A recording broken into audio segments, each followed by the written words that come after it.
Queria agradecer a presença para esta temática, não é? Tão importante. E vou-te dar aqui só 2 minutos para quem não conhece o André, de conhecer um bocadinho melhor. Queres-nos contar um bocadinho como é que chegas aqui hoje? Qual é o teu, assim, resumidamente, o teu percurso? Eu cresci à volta do mundo. Eu cresci em Macau, Portugal, Inglaterra, Estados Unidos e vivi 6 meses no Brasil. Este projeto Learning começou desde de um ano antes de eu ser pai. Eu sempre trabalhei em educação toda a minha vida. Quando me graduei no Reino Unido, licenciatura, eu fiz para promover um bocado essa minha experiência de vida, dos benefícios de estudar fora, de viver fora, que nos ajuda a tornar independentes, autossuficientes. Com isso eu comecei então a representar os melhores colégios, os melhores, vamos dizer, mais prestigiados, mais conhecidos, mais famosos, colégios do mundo, onde tinha lá filhos de primeiros ministros, de presidentes, de deputados, sei lá, de milionários, bilionários. Mas Uau! quando chegou a minha altura de escolher uma escola para os meus filhos, para a minha filha, eu comecei à procura praticamente um ano antes dela nascer, que foi um filho planeado. Comecei a olhar com um espírito mais crítico da parte pedagógica, porque estes colégios que eu vos comento são colégios que vocês comem com os olhos, são coisas lindas, majestosas, colégios com 600 anos, os outros são mais novos tecnologias que existem, mais novos campos, mais modernos. Em vez de campos de futebol, temos campos de golfe e de hipismo. Quer dizer, para vos mostrar, vocês que eu queria andar lá. Aquilo é uma Disney World Não. para as crianças. Mas em termos pedagógicos, eram todos o mesmo. Eles eram todos escolas feministas, onde um debita e os outros decoram. A diferença é que em vez de ter 20 alunos numa sala, tinham 8. Em vez do professor ser licenciado, era doutorado. Exato. Pronto, o edifício, em vez de ter 70 aos 7 meses, mas pedagogicamente não havia diferença nenhuma, então não era uma coisa que eu queria para os meus filhos. Então comecei a explorar pedagogias alternativas e também bati nas clássicas que todos batem, nos Montessori, nos Waldorf, etc. Tudo o que nós estamos habituados a debater quando estamos à procura de alguma coisa alternativa. E só passado quase 2 anos desta minha pesquisa ter começado, é que uma amiga nossa, no final de uma aula de yoga, comenta: mas tu já ouviste falar do José Pacheco? Eu acho que ele fala muito aquilo que tu estás à procura. Eu nunca ouvi falar de tal coisa, José Pacheco. E hoje isso é chocante para mim. Como é que eu, português, não conhecia o José Pacheco, nem a É escola. verdade. É verdade. Muito desconhecida. Só É que incrível. no estrangeiro, o pessoal conhece o José Pacheco. Eu vou para o Brasil, ela lá. E aqui nós não soubemos aproveitá-lo. Não, Então, não. eu fui correr para o Brasil. André, desculpa-te interromper, tu estás com imensos cortes, não estamos com um bom som. Ah, Achas que também as pessoas podem dizer se sou só eu que estou sempre a ouvir muitos cortes, não está, depois custou-se a perceber a fluidez do discurso. Não sei se sou só eu, malta, que estou a ouvir, vocês estão a ouvir bem o André, ou até a mim, não sei se talvez seja da tua net. a minha net parece-me estar no máximo. Eu estou a ouvir bem, do teu lado. A mim estás a ouvir bem. Muitos cortes, ok, não é só o meu. Mas também meu ou só do André, só para eu perceber, não sei se. Porque de vez em quando deixo-te ouvir e às vezes perdemos o sentido da frase. Oh, poças. Muitos cortes, estou a ver que sim. Uh, mas a Talvez minha. outro. Estás mesmo perto Sim, do router ou não sei, não percebo nada. Sim, estou. E a rede parece estar no máximo, pelo menos do meu lado. E Ah, continua com cortes? Continua? Ou já está um melhor? bocadinho sim, um bocadinho sim, continua. Ai, não sei bem o que fazer em relação a isso, sinceramente. Pois. Só se Mas olha, agora cortou outra vez. Ai, mas que coisa! Estamos enguiçados aqui com esta live hoje. Não é só porque não queria perder aqui a qualidade do. já está melhor. Alguém diz talvez com fones. Não, ainda está a travar Está mais. melhor agora? Agora para mim travou. Ai, Eu, eu, talvez quando eu, falamos eu algo. saí do Wi-Fi e fui para o 4G, ver se ficava melhor, mas eu acho que não. Não. Olha, não sei se não está um bocadinho melhor. Oi? Não. Pronto, estas Não. coisas Eu voltei maravilhosas para o quando a Wi-Fi gente porque o 4G não fazendo. estava a funcionar. Sim, elas funcionam melhor, talvez com o Wi-Fi. Alguém estava a sugerir com Olha, fones. Não sei se a questão dos fones pode alterar, não sei. Sinceramente, eu com tecnologias não sou muito dada. Bem, pode ser que já esteja melhor. Vou tentar não sobrepor nunca a minha voz, que parece que quando falamos ao mesmo tempo ainda é pior. Desculpa a interrupção, mas era só para perceber se realmente era só eu. agora sou eu que estou a ver com um bocadinho de cortes, Tânia. Agora virou. Oh meu Deus! Bom, mas as pessoas estão a dizer que ouvem bem os dois. Vamos tentar Certo? continuar. Vamos tentar Eh, continuar. Estavas a dizer como, como conheceste o José Pacheco e como isso é uma coisa incrível, não é? Ele ser tão pouco conhecido cá e tão reconhecido no estrangeiro, não é? sim. Em particular no Brasil. No Brasil, ele é literalmente uma estrela. As pessoas conhecem-no na rua. Eh, parece que ele faz novelas. É incrível. Incrível. E eu, pronto, neste percurso fui até ao Brasil à procura do José, literalmente. Procurei-o até encontrá-lo. E disse-lhe que precisava conversar com ele porque precisava de construir uma escola para os meus filhos. E foi isso que eu fiz. A primeira escola que nós fizemos não foi uma, vamos dizer, uma open learning, foi uma escola que nada tinha de altruísta, foi exatamente para resolver um problema meu, dos meus filhos. Eles precisavam de uma escola. E então eu me criei a quinta, com o apoio do José Pacheco e da Edilene Morikawa. A Edilene é cofundadora do projeto Âncora e Escola Aberta de São Paulo. Também é uma pessoa incrível. Pedagoga espetacular também, com experiência internacional, também viveu no Japão, teve muito a oferecer à nossa escola e continua a oferecer e nunca mais olhei para trás. Eu descobri que isto era a pedagogia que eu queria. O que eu achei ainda depois mais alarmante é que esta pedagogia nem sequer tinha nome. Tinha a ver alguns movimentos. Ele criou o conceito um bocadinho da comunidade, não criou, mas adotou um bocadinho, criou porque, quer dizer, há outros autores que já vêm falando nisso também, mas temos o termo comunidade de aprendizagem, que o Pacheco tem falado muito sobre esse conceito, não é? Não sei já agora se quiseres ir já desvendando qual é a proximidade ou diferenças para uma open learning, uma aprendizagem aberta. É exatamente a mesma coisa. Nós estamos a falar do mesmo, com palavras diferentes. A comunidade de aprendizagem simplesmente. André, desapareceste, onde é que ele está? Ficou tudo cinzento agora. Oi, voltaste. As comunidades de aprendizagem é que se utiliza para a mesma coisa.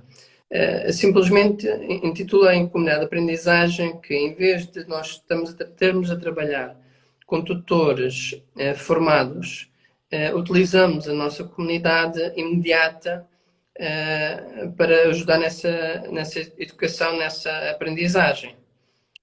O que é que nós no Open Learning fizemos de diferente? Nós profissionalizamos esse processo para não depender voluntariado, para não depender dessas tais comunidades de aprendizagem que são normalmente grupos de pessoas que se unem para Hum, tocar os seus, mas que estão depressa se reúnem e unem-se para criar essa comunidade, como no final do prazo de vida dela, que é o crescimento dos seus filhos, elas também desaparecem com a mesma rapidez com que começaram. E isso foi o que eu vi acontecer durante 47 anos da vida do José Pacheco, que formou milhares de escolas e milhares de comunidades de aprendizagem, mas se nós formos contar quantas resistiram, acho que uma mão chega para contabilizar. E eu achava isso um autêntico desperdício. Como é que nós podemos perder este know-how incrível, único, o melhor do mundo? Na minha opinião, eu tinha referência dos melhores e nada se aproxima com isto. Eu não tenho dúvida que nós temos a melhor escola do mundo, mas por uma margem larga, larguíssima. Eu tenho um orgulho enorme. A minha filha com 4 anos e o meu filho com 1 ano são os meus primeiros exemplos disso, que o que nós estamos a fazer tem um incrível mérito e que não podia ser perdido, não podia ser desperdiçado. Então eu quis profissionalizar de forma a também expandir isto por todo o mundo. E foi assim que nasceu a Open Learning. Olha, vou-te interromper, desculpa. Já estamos a falar da solução, mas eu queria só que brevemente a gente se calhar pensasse um bocadinho no problema. Então, quando tu dizes que vias que estas escolas, até mesmo as melhores do mundo, em termos pedagógicos, acabavam por não ir de encontro ao que tu procuravas para os teus filhos, e ligando aqui com o tema dos tais desafios da educação, para os quais, não é, surgiu agora a Open Learning como uma das possíveis soluções. Que desafios então são estes? Quais é que tu achas que são assim os principais desafios hoje em dia que se sente na educação formal, digamos, não é? Na escolarização das nossas crianças e o porquê então de sentires essa necessidade de criar soluções? Então, o primeiro problema é que as escolas estão feitas como linhas de montagem, não estão feitas para aprender, nem se aprende nas escolas. O José, numa e eu entendo isso melhor do que nunca, porque numa aula nós decoramos. E é isso que acontece nas escolas tradicionais. Nós vamos para dentro de uma sala, decoramos o que é necessário para o teste imediato e depois esquecemos de tudo. Era assim connosco e continua a ser assim com as crianças de agora, não é? Nossa voz e de Revolução Industrial. A escola de hoje, que foi criada na Revolução Industrial, servia para essa altura, servia para pessoas que não sabiam ler e escrever, poder trabalhar em fábricas com o mínimo dos mínimos de informação, que era aprender a ler e aritmética básica, para quê? Para contar a produção, para organizar os livros, para saber para que lado é a cantina e para que lado é a fábrica. Então, para isso, Papé, Pipopu, Caquequi, Cocu, chegou há 200 anos. E depois não mudámos mais. E continuamos nas mesmas linhas de montagem, damos nomes diferentes a essas linhas, que são as disciplinas, que é outra coisa que eu acho o maior absurdo que existe. Quem foi que juntou o mundo todo em 8 disciplinas? Resumiu tudo o que existe no mundo, todas as práticas, todos os conhecimentos, tudo. 8 disciplinas que nós damos na escola e formam estas pessoas. Que ainda por cima são hierarquizadas, não é? Que de repente o português e a matemática assumem uma importância muito acima das outras. Também acho que por causa dessas necessidades da era industrial e em que há muitas áreas que são, pronto, subvalorizadas, não é? Para não falar. Ok. Disciplinas, linhas de montagem, escolas onde se decora, não se aprende. E o que diremos da aprendizagem em termos de social, não é? De pessoal e social, educação emocional, saber estar, saber ser com o outro. O que é que achas sobre isso? Isso é o que nós chamamos das aprendizagens subjetivas. E essas primeiras, essas começam logo desde nascença. Os primeiros 4 anos de vida, que são os mais importantes de uma criança, a maior parte das aprendizagens são aprendizagens subjetivas desse âmbito. O respeito, a empatia, a disciplina, o controle emocional, a comunicação básica, que começa desde antes do ano de idade com linguagem gestual, gestão de frustrações, gestão de conflitos. Tudo isso acontece muito antes de qualquer currículo objetivo. Portanto, antes das matemáticas, dessas. Exato. Isso é a primeira coisa que nós trabalhamos no objetivo, que é a criança ir-se consigo e com os outros à sua volta, sabendo lidar com eles e consigo mesma, com as frustrações dos outros e com as suas, saber ter empatia pelos outros e os outros terem empatia pela criança, incluindo os pais. Eu acho que é muito importante, que as pessoas desvalorizam bastante. Mas achas que isso é trabalhado nas nossas escolas hoje em dia? É porque eu observo, por exemplo, né, em algumas escolas que eu conheço de perto, como é que são geridos os conflitos ou até o que a gente pode considerar os tais maus comportamentos, e fico um bocadinho, né, do meu ponto de vista, que trabalho educação consciente, disciplina positiva, parentalidade consciente, fico muito preocupada, né, com o que eu vejo ainda a ocorrer nesse aspecto. Corrijo nos adultos, na maior parte dos países, vais de castigo. Quando nós somos adultos, vai de castigo à prisão, não é? Mas na criança vai de castigo para o canto. Mas é a mesma coisa, nada se aprende também, nem há empatia nenhuma, nem há uma tentativa de ajudar essa pessoa. Uma criança, quando está a ter um comportamento negativo, é uma chamada de atenção. Claro. Quando está a castigar, a pessoa que está a pedir ajuda, o que lhe ensina é não pedir ajuda e ainda cria mais frustração, ainda cria mais comportamentos negativos.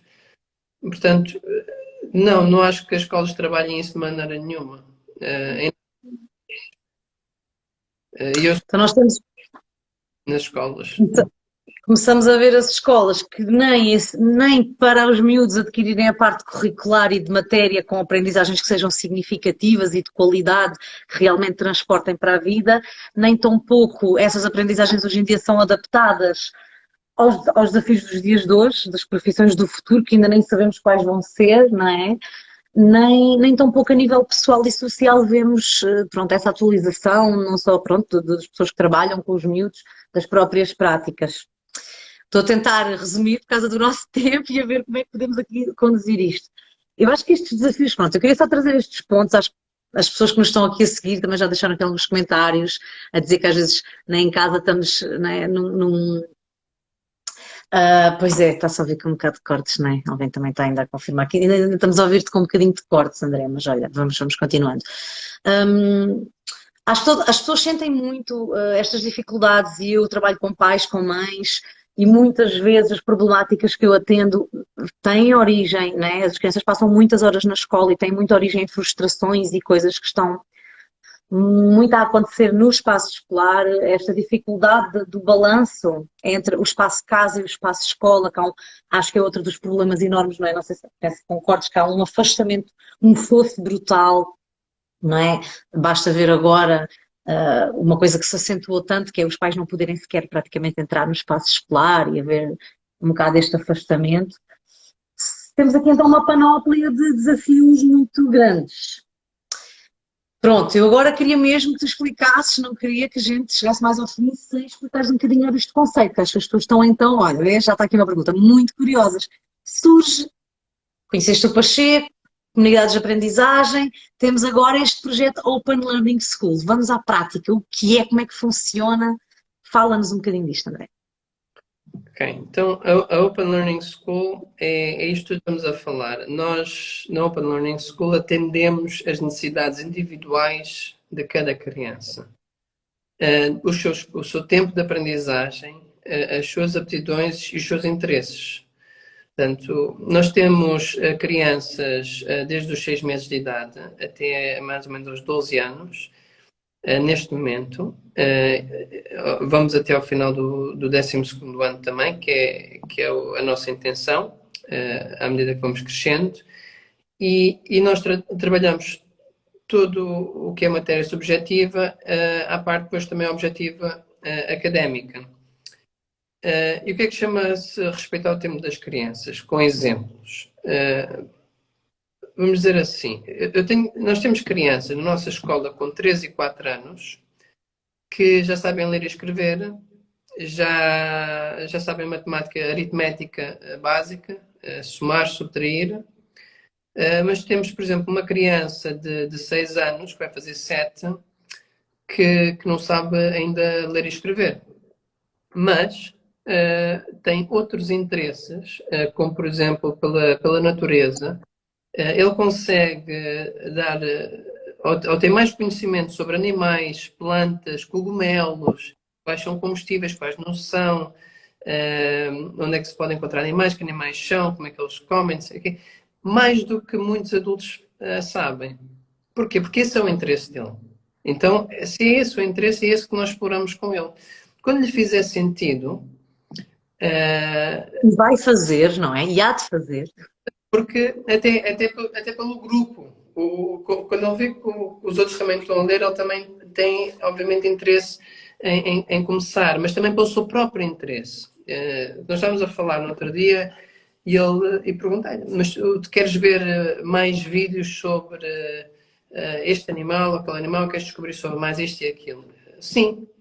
Então, temos que começar a pesquisar. Portanto, tens que ir ao YouTube e pesquisar o tipo de animal, o tipo de planta que tu queres aprender. Claro. Sim, que ele vai com o interesse da leitura, naturalmente. Ele vai precisar de escrever para procurar e precisa dessa ferramenta, Foi assim, a naturalmente, minha não é? filha fez 2 anos, como já contava até 10, porquê? Porque ela queria entrar no meu telefone. E eu disse-lhe qual era o meu PIN.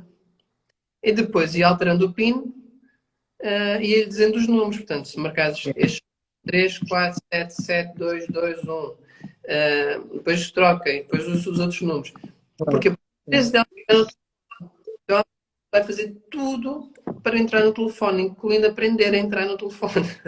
Nada como uma boa motivação, não é? Para a aprendizagem. E eles têm, é só nós estarmos atentos. Quer, Claro, nós ajudamos de uma forma que, se querem que a criança seja autónoma, ela diz: quer comer? Ok. O que é que queres comer? Primeiro de tudo é dar-lhe esta autonomia. O que é que tu queres, não é? Toma lá, eu vou-te dar banana. Não, é o que é que tu queres comer? Olha, eu quero banana, ok. Onde é que está a banana? Está ali. Então vai buscar a banana. Não sou eu que vou buscá-la. És tu. Consegues andar? Consigo. Consegues pegar? Consigo. Então vai. Isto é outra a responsabilidade. Portanto, quem é que come? É a criança que come sozinha ou dou-lhe à boca? Ela já uhum. tem beleza. Já tem 1 ano. Tem. Então, não há razão nenhuma para nós estarmos a dar de comer à boca. Não. É, Pois, mas quando temos 30 pois, alunos, 20 e tal miúdos numa sala, não é? Quando temos um ou dois adultos responsáveis por tanta criança, não tem como a não ser a linha de montagem, não tem como a não ser. As escolas estão todas feitas para simplificar a vida ao adulto, dá-me a entender, não é? Então nunca está o interesse e o principal benefício da criança em jogo, porque é impossível. para ter esse contraste, esse rácio na Open Learning, para os primeiros 4 anos, o rácio de tutores para alunos é 1 para 4, máximo. Claro, claro, claro. Obviamente que assim é possível dar esta atenção individualizada a cada criança. Óbvio, Começam óbvio. cedo, começam a fazer gestual com 1 ano, que a linguagem gestual começam a ter mais autonomia naquilo que querem, naquilo que sentem, Uhum. poupam muita frustração porque começam a entender o que é que a criança quer, portanto ela não precisa de chorar, eles não precisam de ir com os paliativos todos ver o que é que é. Porque normalmente a criança chora, primeiro tenta-se o leite, não, ok, tenta dormir, não, tenta brincar, não, tenta outra coisa. Entretanto, estamos todos frustrados há horas, quando bastava perguntar à criança o que é que ela queria e ela responde. Pronto. Uhum. Uma preocupação dos pais é sempre, não é? Ainda voltando aqui ao interesse dos miúdos e vamos através do interesse, mas estas escolas, ou esta escola, obviamente, isto é só, eu sei que sim, mas quero só que isto fique muito claro, atende às metas curriculares do Plano Nacional, certo? As crianças, apesar de irem pelos seus interesses e ritmos, é tudo ficado, não é? Temos aquelas metas todas e vamos lá parar, certo? Porque há essa preocupação dos pais.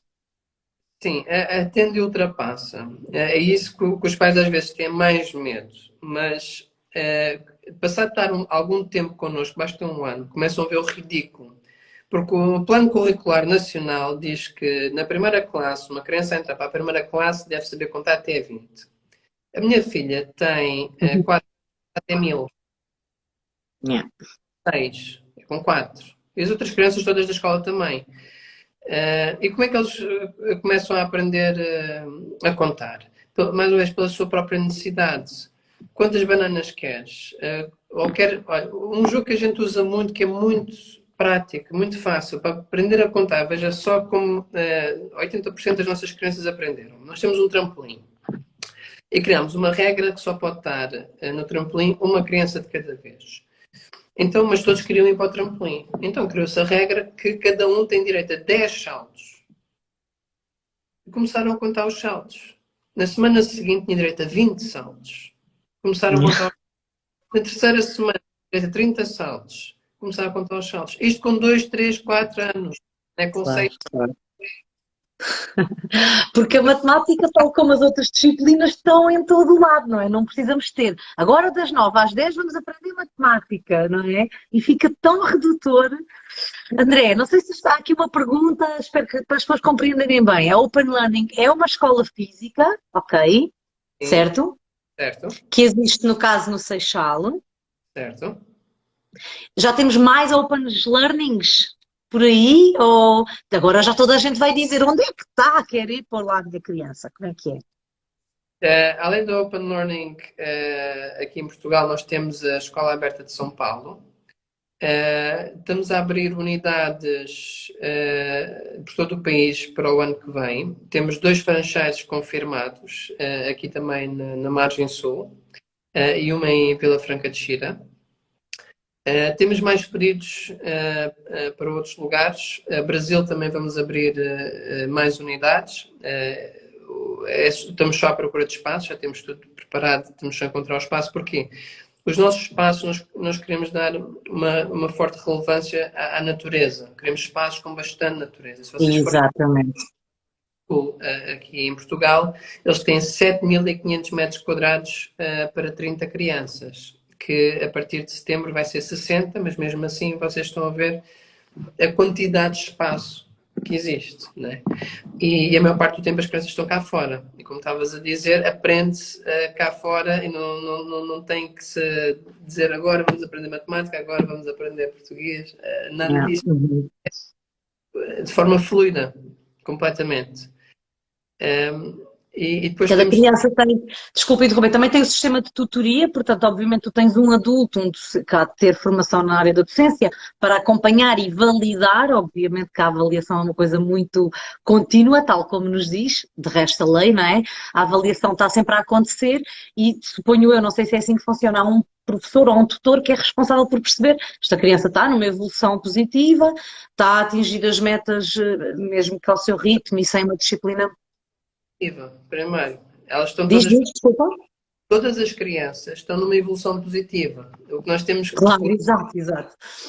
é em que patamar ela está, quais são os projetos que está a desenvolver neste momento e dentro desses projetos quais são as aprendizagens que ela consegue desenvolver e vamos mapeando num portfólio de conhecimento. Então, em relação ao currículo nacional, as nossas crianças estão muito à frente. Portanto, uma criança de 4 anos de Open Learning, eu fiz esta pergunta mesmo aos nossos tutores há algum tempo atrás. De acordo com o Plano Nacional de Educação, eles estão equivalentes a uma criança que está na segunda ou terceira classe. Portanto, com 7 ou 8 anos, tem uma criança nossa de 3 e 4 anos. Portanto, quando nós dizemos que temos o currículo nacional, não atendemos como ultrapassar largamente. Já o José dizia que Pois, nas fontes com 14 anos estavam equivalentes a licenciados. E não é o exagero do José, é uma realidade. É que é mesmo. Nós temos do projeto Âncora, que foi até 2014, crianças que ganharam prémio para a NASA. com 14 anos. O José, há 20 ou 30 anos atrás, em homeschooling, dois irmãos, com 18 e 19 anos, a ganharem bolsas do MIT, que estavam a concorrer mestrados e doutorados de todo o mundo. É que não tem comparação. Quando nós estamos a Não aprender... tem, não tem. As pessoas estão muito habituadas ao sistema tradicional e têm imensas dúvidas. Ai meu Deus, depois como é que é? Então, mas só aprendo o quê? E depois não quero fazer nada. E depois não aprendo nada. Eu já ouvi muito isto. Eu sei que as pessoas têm estes receios, mas a gente tem que começar a deixar, perder esses receios, porque essas histórias que estás a contar eu também as conheço. E pronto, já ouvi muitas vezes também o professor Pacheco a contar e também de outras escolas, de outros ambientes. E a diferença é do dia para a noite para melhor, não é? As crianças não sendo uma coisa imposta, aprendem com muito mais facilidade, com muito mais interesse e com muito mais velocidade. Temos aqui duas ou três perguntas que eu acho mesmo importantes. Como funciona no segundo ciclo com a multidocência? Não percebi. No segundo ciclo, como? Com a multidocência, portanto, depois não é, no sistema tradicional passa a haver vários professores, talvez no primeiro ciclo, isto é um conceito que as pessoas até entendem melhor, depois isto passamos para os ciclos a seguir e faz um bocadinho mais de confusão às pessoas. Queres falar sobre isso? Posso falar sobre isso. A multidocência. Primeiro, o que é que isso quer dizer no nosso modelo? Pouco. O tutor é um guia de aprendizagem. Portanto, o tutor não é alguém que está lá para dar respostas. Nós nunca damos respostas. O que nós fazemos é criar perguntas, fazer contrastes, dar novas referências, introduzir novos autores, novas ideias de outras pessoas. E isso faz sem necessidade de ter experiência em determinada área. Agora, eu acho que se formos mais para a frente, isto não é segundo ciclo ainda, se quiserem falar já do universitário, nem licenciatura, pós-licenciatura, mestrados e doutoramentos em áreas altamente específicas como termodinâmica, física de fluidos, engenharia aeroespacial, não é? Sim. Coisas assim altamente específicas. Aí pode haver a necessidade de termos que falar com alguém ultra especializado nessa matéria, mas mais uma vez, não é para dar respostas, é para mostrar o que é que está a ser feito, quais são autores, quais são ideias que estão a ser desenvolvidas, com as bases que estão a ser desenvolvidas. Então o que é que nós fazemos? Convidamos um tutor que é especializado nessa área de projeto dessa criança. Portanto, no caso dessa criança que queria fazer um projeto da NASA, se calhar faria sentido nós irmos à agência europeia, convidar alguém para conversar um bocadinho com essa criança sobre algumas dúvidas que ela possa estar a ter para o projeto que ela está a desenvolver. Mas não nós estarmos a dizer que não, agora tens que fazer isto, agora tens que fazer isto, agora tens que fazer... Mais uma vez, Talvez, talvez aqui a questão seja mais, não é? Como é que um tutor que está responsável, imaginemos, por uma criança, consegue ir validando à medida que as matérias vão se diversificando? Não sei se era bem esta pergunta aqui da Mónica, se não me engano. Não é? Como é que a pessoa consegue validar tanto a matemática como a fisicoquímica, como o português, como... Não sei se está a fazer sentido sequer a pergunta. como é que eles conseguem validar? Ou como é que esse acompanhamento é feito, porque continuamos a ter um tutor, mas e depois o que eu penso que seja é que há professores, há tutores especializados, há especialistas em áreas, não é? Podem ajudar. Sim, mas mais uma vez, pensa assim, para que é que nós temos que inicialmente validar isso? Isso é outra coisa, nós temos que testar, não é? Não Para temos que fazer... garantir que as tais metas curriculares estão a ser atingidas, porque depois vai fazer o exame de não sei quê, da equivalência àquele ciclo, e tem Mas que isso ter aqueles conhecimentos, certo? de voltar para trás e falar da memorização de uma matéria, não da aprendizagem. Aqui entra só aquela preocupação que é, há um currículo que é obrigatório nacional para atribuírem aqueles níveis de escolaridade àquela criança, não é? É mais essa talvez que seja aqui a questão das pessoas. Mas isso, pronto, para dar uma resposta direta e objetiva. Como Hum. nós temos obrigações, as crianças, como na Ponte, na escola da Ponte, eles aprenderam a fazer testes, a certo ponto. porque era uma necessidade que eles tinham que fazer o teste para ir para a universidade. Então virámos ao contrário. Nós ensinámos eles, ou o José ensinou eles, a fazer testes. Mas como é que nós validamos uma aprendizagem? Eu vou-vos dar o exemplo que o José dá muitas vezes, a raiz quadrada. Primeiro de tudo, ele pergunta sempre se alguém sabe fazer raiz quadrada. E numa sala de 1000 pessoas, Não, ninguém sabe. só professor de matemática, geralmente. De resto, ele pergunta, então, mas tu não aprendeste a raiz quadrada? Ah, aprendi. Tu não fizeste um teste sobre a raiz quadrada? Ah, fiz. E passaste esse teste? Passei. Então faz lá a raiz quadrada? Não sei. Decoraste. Então é por isso que eu tenho que ter este cuidado. Não pensem que isso, o facto de nós termos testado isso, é uma validação do conhecimento. Não é. Não serve para Mas nada. mesmo que a gente não acredita, que a minha pergunta é um pouco mais além, não acreditamos em testes, já sabemos que não provam nada, mas vivemos num país, ok, que temos uma lei, a lei é para, os meus têm que fazer provas nacionais para terem aquele nível de ensino atribuído, aquela equivalência, não é? Certo. E Então, talvez isso preocupa. responder a isso, a forma mais objetiva que eu tenho é essa, é que nós ensinamos eles a fazer os testes quando é necessário e se for necessário. Exato. Isso é muito, porque é necessário. Depende do que a criança também quer. Nós estamos a assumir aos 6 anos que a criança quer ir para a faculdade. Mas Bom, temos a escolaridade obrigatória, que é sempre aquela questão. não, Essa pelo menos tem que ficar completa, não é? Se sim, não mas ela, quiser, sei lá, tem, digo eu, tem. À partida.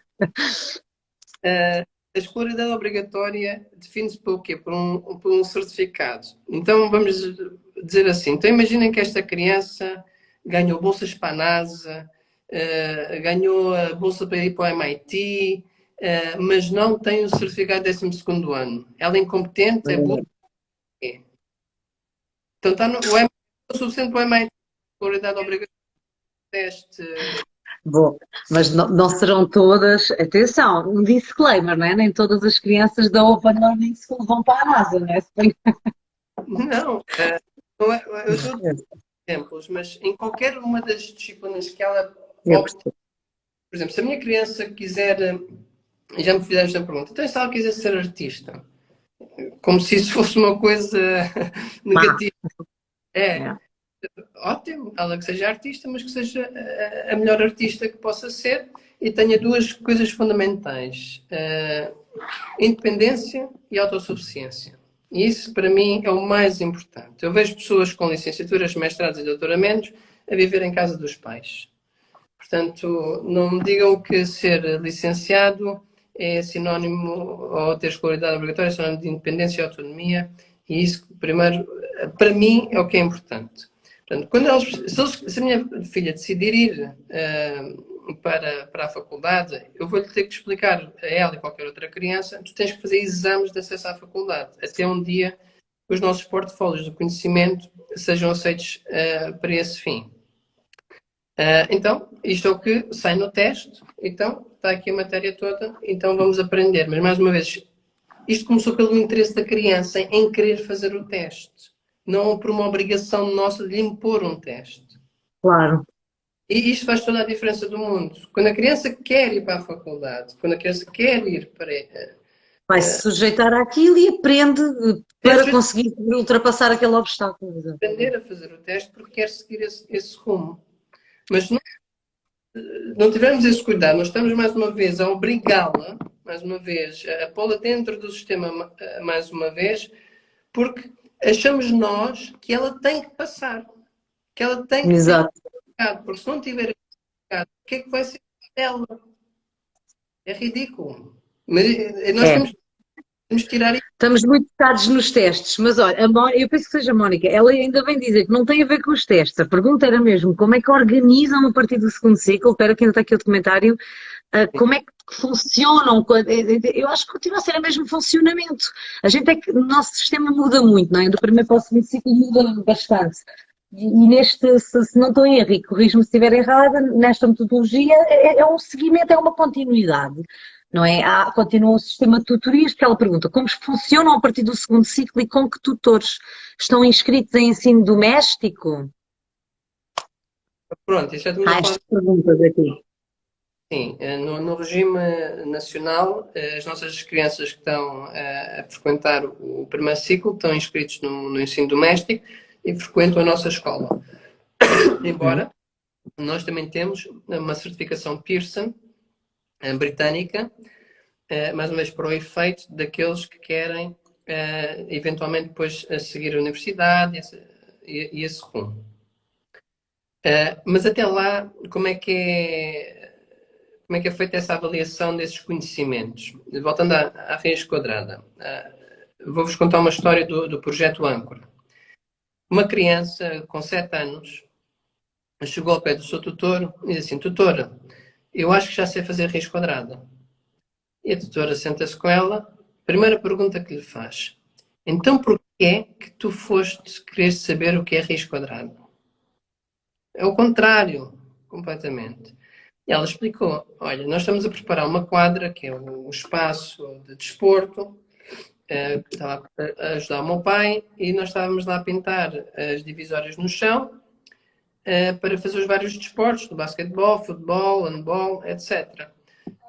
E para isso foi necessário aprendermos retas, segmentos de retas, ângulos, círculos, e aí surgiu a necessidade também de aprender a raiz quadrada.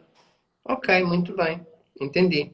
Então, ela pegou no telefone, que é uma documentação dessa aprendizagem, pôs a filmar, com a autorização da criança. E deu-lhe um número de 6 algarismos. 174.347. E a criança mostrou como sabia fazer a derivação da raiz quadrada. Agora, digam-me, passo a pergunta. O que é mais válido? Este elemento de avaliação ou um teste? Que ela decorou durante 5 minutos e todos nós decoramos a raiz quadrada e nenhum de Durante nós sabe. 5 minutos, nenhum de nós sabe fazer. Mas Eu acho que até aí a gente já não tem dúvidas, que não realmente Desculpa, mas desculpa, diz? são certificados. E a minha pergunta Como? é, Ai, que fortes. se esta criança, por alguma razão, não tivesse certificado, ela é inferior ou superior a nós na mesma? O que eu acho, André, é que nós compreendemos isso e acho que isso é super válido, esse ponto. Ainda assim, temos todo um sistema ao qual estamos, entre aspas, né, sujeitos. E há aqui uma pergunta que se calhar dá a entender onde eu estou a querer chegar. Estando em ensino doméstico, não estão obrigados a fazer exames a todas as disciplinas no final de cada ciclo?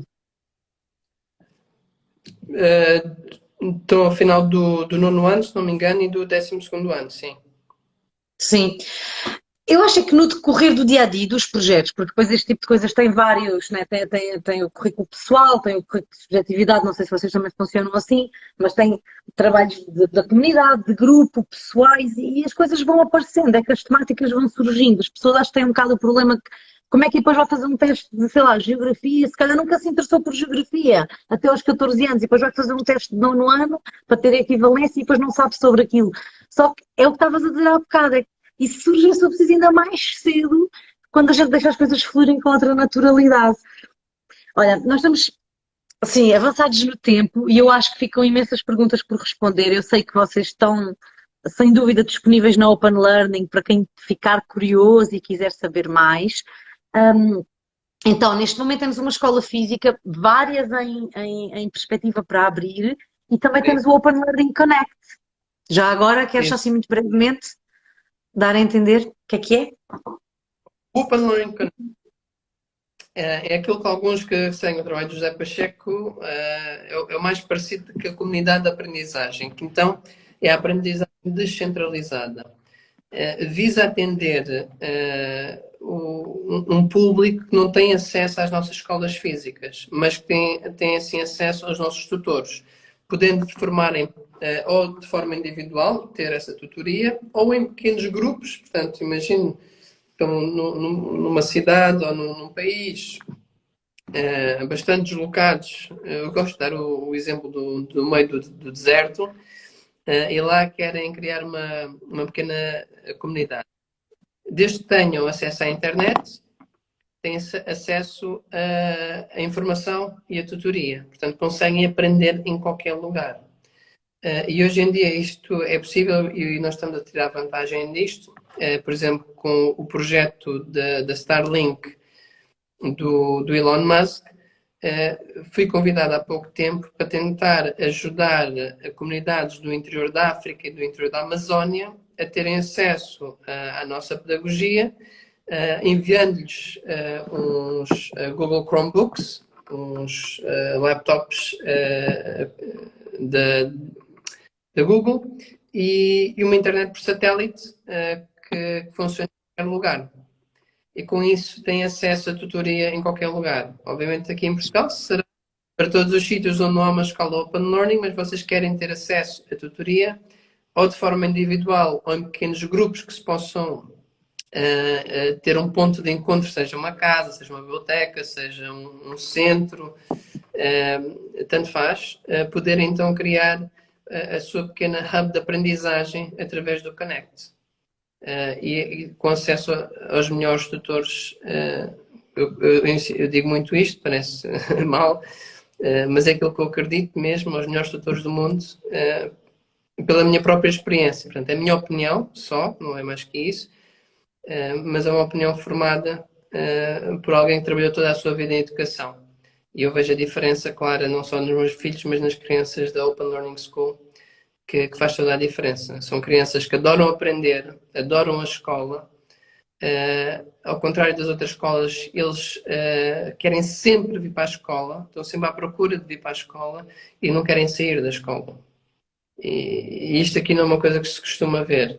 Quando os pais chegam, o que tende a acontecer é a criança puxa-o para a escola. Vem fazer isto comigo. Não é vamos embora. Olha, Exatamente o e as oposto. escolas são abertas aos pais, calculo eu. Claro, aliás, nós tentamos trabalhar muito com os pais. Nós reconhecemos que os pais são os primeiros tutores da criança. Por isso é que nós vamos também ter a formação de pais, que é indispensável. Ser pai não é ser pedagogo. É uma coisa que as pessoas às vezes não se lembram, mas acham que o facto de uma pessoa se tornar pai é um certificado de pedagogia automático. E nós podemos ver isso às vezes nos avós. Vocês devem, mães e pais que estão a ouvir, às vezes quando vocês dizem aos avós, faz isto ou faz aquilo, o que é que vocês tendem a ouvir? Olha, eu já tive 3 filhos, eu sei muito bem. Não é isso? Não é muito? Mas não, Completamente. ser pai ou ser avô não é um certificado de pedagogia. Nós temos que Não. aprender. E eu ter reconhecido isso cedo foi o que ajudou muito os meus filhos. Foi eu ter reconhecido que eu não era pedagogo e fui pedir ajuda. Ainda hoje, tendo acesso ao José e à Edilene e à Mónica, eu uso muito esse acesso, porque eu às vezes quando não sei fazer alguma coisa, ou acho que possa estar a fazer mal, vou perguntar a quem sabe, que são eles. E foi graças ao José que a minha filha começou a ler com 3 anos. Foi ele que me ensinou. Porque eu estava a cometer o mesmo erro de todos. O papo é pipoco e não estava a dar, obviamente, em nada, nem dá em nada, porque de 26 maneiras que existem de aprender a ler, essa é provavelmente a pior de todas. Existem. Mesmo, a sério. E a que está completamente, não é? Enfim, em todo o lado, em todo o lado. Então, muito bem, temos que terminar. Não sei se alguém tem mais assim uma pergunta muito assim, que está aí mesmo a palpitar para sair. Está aqui a Mónica diz também a educação que ela acredita, parabéns. Perguntaram se vocês dão formação a tutores e educadores. Sim, senhora, o próximo curso de formação de tutores está em março. É em março. Sim, é Importante também. tutores da Open Learning School têm que ser inicialmente formados por nós, porque, mais uma vez, não existe pessoas no mundo, isso é uma dificuldade da expansão da Open Learning School, não há pessoas que eu possa ir simplesmente contratar. Por mais Não. licenciaturas e doutoramentos que tenham, nós viramos a educação de pernas para o ar, eles sabem dar aula e nós não damos aula. Portanto, todos os tutores têm que ser formados por nós e têm que passar na formação presencial também. Existem duas partes da formação. A online, que introduz todos os mecanismos de aprendizagem que nós utilizamos no Open Learning, e depois a vivência. A vivência é numa das nossas unidades, 1 ou 2 semanas, estar a aplicar em formato de tutoria aquilo que aprendeu. A primeira semana tende a ser mais observação e a segunda a prática. E só aí é que pode ser considerado, e se tiver competência, ser considerado tutor Open Learning. Para vos dar uma ideia, não é fácil. Na primeira formação de tutores que fizemos no Brasil, de 400 e tal inscritos, tivemos mais ou menos 20 tutores certificados, tutores Open Learning. Portanto, não é propriamente fácil. Porquê? Porque envolve quebrar muitos preconceitos, que às vezes fica muito, muito, muito difícil. Ainda assim, acredito que seja uma opção excelente para tantos educadores e tantos professores, docentes que estão sufocados pelo sistema, ou se todos os dias, histórias, as pessoas estão, os alunos já estão um bocado fartos, mas os professores também estão muito fartos, e muitos deles, apesar de poderem ter muitas destas crenças muito enraizadas, na verdade eles não estão satisfeitos. Ainda anteontem fiz aqui umas sondagens aqui nas minhas stories, e ainda hei de partilhar o resultado, porque a dizer se as pessoas sentiam que tinham condições para trabalhar, ou se achavam pronto, que não tinham condições para fazer o seu trabalho com qualidade, e assim 99%, ainda foram umas largas centenas a responder, vale o que vale, mas acho que é ilustrativo. As pessoas não estão contentes, não têm condições para trabalhar, nem físicas, nem financeiras, nem, olha, de várias ordens. Então fica aqui o convite aos educadores e aos professores, não é? Para explorarem esta possibilidade com vocês e ajudarem nesta expansão, que no fundo é o vosso intuito, não é? Nós precisamos deles, e os tutores, quando viram tutores certificados, podem ser os próprios criadores da sua própria hub. Portanto, eles podem criar pequenas hubs e começar logo também a ser um tutor Open Learning e a tornar de forma independente e autossuficiente. Portanto, a receberem legitimamente pelo seu trabalho, mas fazendo aquilo que sempre quiseram, que é educar com paixão, educar com amor. Eu noto, e não é só notar, eu fiz esta pergunta deliberada, porque todos os tutores que vêm fazer experiência connosco não voltam para trás. Eu uma vez perguntei à nossa diretora cá em Portugal, que ela vinha de um prestigiado colégio português, onde ganhava mais, trabalhava menos horas. Eu um dia perguntei-lhe, porque estava só a observar a escola, com muito gosto, e lembro-me de fazer a pergunta: se por alguma razão, alguma vez esta escola fechasse, o que é que tu fazias? Voltavas para a escola onde estavas anteriormente? Ela olhou assim com um olhar de pânico, nem pensar, mais rápido ia trabalhar para uma loja de roupas para a escola tradicional. É verdade, é que esta revolução faz falta a toda a gente, e acho que há muitos professores que nem se dão conta, não é, do quanto precisam disto também. Para finalizar, isto é tudo privado, infelizmente o nosso sistema público ainda não se atualizou, vocês contam com alguns apoios, isto é 100% privado por enquanto. É 100% privado. Os apoios que existem são bem privados. Por exemplo, na Escola Aberta de São Paulo, ela é financiada por um patrono. A Quinta, em Portugal, começou a ser financiada por mim. Agora já está num estado de autossuficiência, mas infelizmente é tudo privado. Mas eu digo sempre e volto a repetir: nós estamos plenamente abertos a trabalhar com o público. Agora, o que eu acho é que não pode, por exemplo, e já tive esta conversa com o Presidente de Câmara, a dar uma sugestão de como é, porque ele queria que a gente ajudasse no conselho dele a converter as escolas para o modelo Open Learning. E o que é que acontece? A resistência vem de dentro, vem das escolas, dos professores. Porquê? Porque dar aula é o que eles sempre fizeram a vida toda, em muitos casos. E vou lá, vai lá um de nós dizer, não, tens que parar de dar aula. Numa aula nada se aprende. Vem o sindicato dos professores, vem não sei o quê, é uma pressão tremenda, o diretor da escola começa a ser atacado, já não é elegido na próxima eleição. Então, não é esse o caminho na minha visão. Embora o José está a tentar trabalhar por aí há 47 anos, eu não acredito por aí. Agora, acredito sim em haver a opção, portanto, criar uma escola nova, pública, com uma ponte, com um contrato de autonomia, onde o modelo é open learning e dar às pessoas a opção. A opção. Ou dentro de cada agrupamento haver as duas opções. Tem aqui o tradicional, tem aqui, que era o que ele estava a sugerir com as turmas piloto, mas que mesmo assim é uma dificuldade Não, porque as tremenda. pessoas estão dentro da instituição e só isso cria logo anticorpos. E mesmo que há professores que não têm nada a ver com essa turma piloto, mas não perdem tempo em atacar diariamente até mandar abaixo.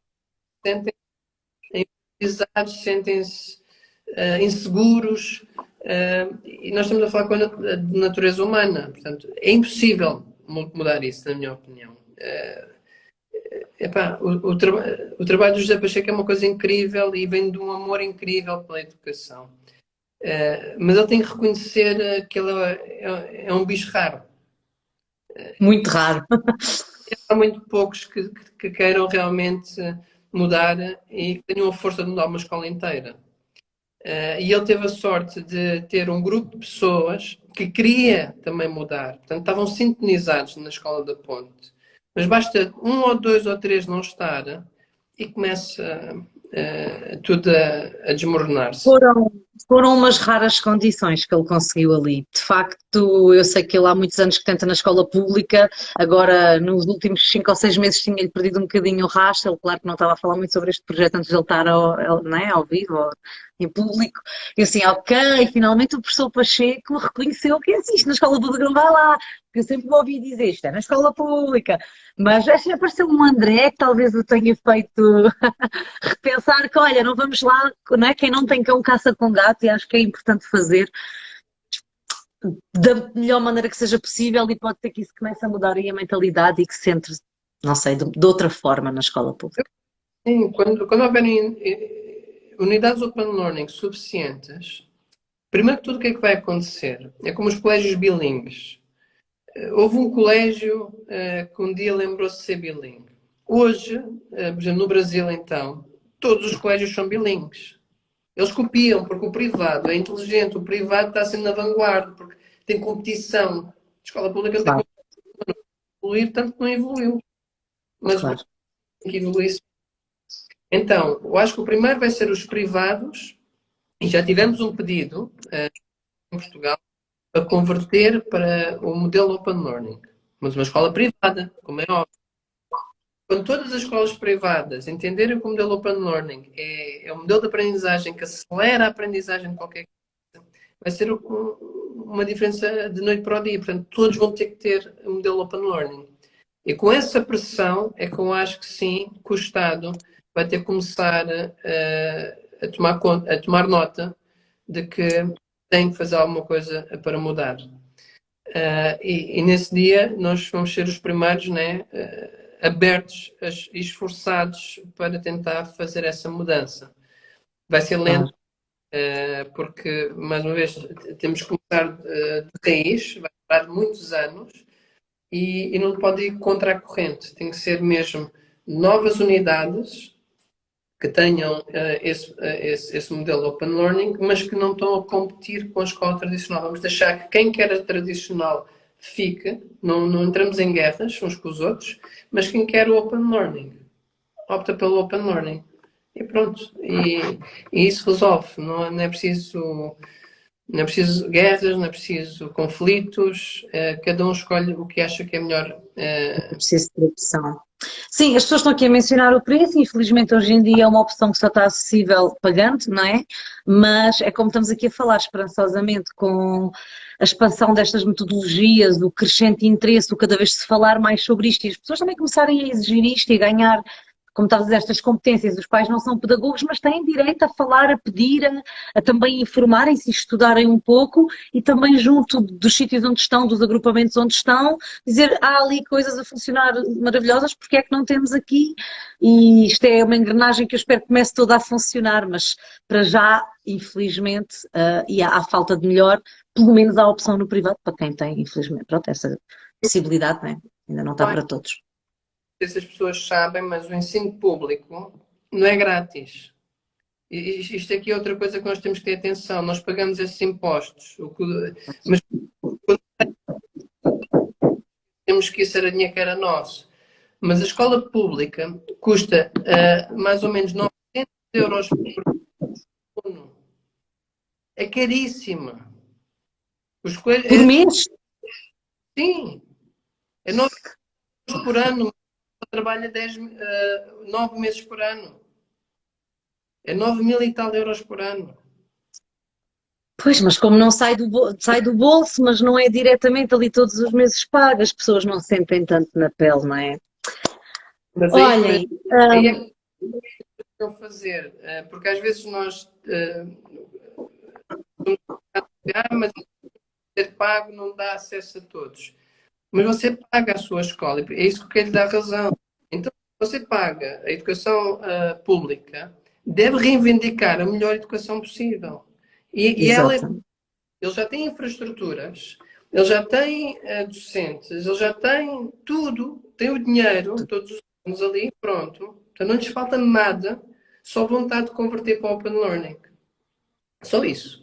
O dinheiro está lá, as Pois, estruturas. aí a população em geral tem que fazer mais pressão, os pais, as associações de pais, as pessoas têm que se informar e têm que falar mais, mas as pessoas resignam-se muito também e é toda aqui uma cultura e toda aqui uma série de variantes e de dinâmica. Bem, a gente já passou imenso do tempo, mas também como entraste um bocadinho mais tarde, olha, fica gravado, as pessoas podem andar para a frente e para trás, vou tentar deixar gravado, verem as partes que lhe interessam, talvez possamos conversar numa outra oportunidade, hoje teve aqui ainda mais teve assim imensos cortes, mas acho que deu para perceber o essencial do que eu queria trazer nesta conversa, trazermos estes desafios que são muito visíveis, acho que para todos nós, e esta maravilhosa solução.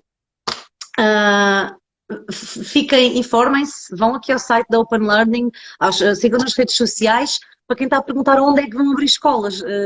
Agora vocês têm uma física, mas para o ano que vem já estão algumas escolas em possibilidade, e isso com certeza há de sair nos vossos sites, nos vossos meios de comunicação, E quem e quiser fiquem atentos.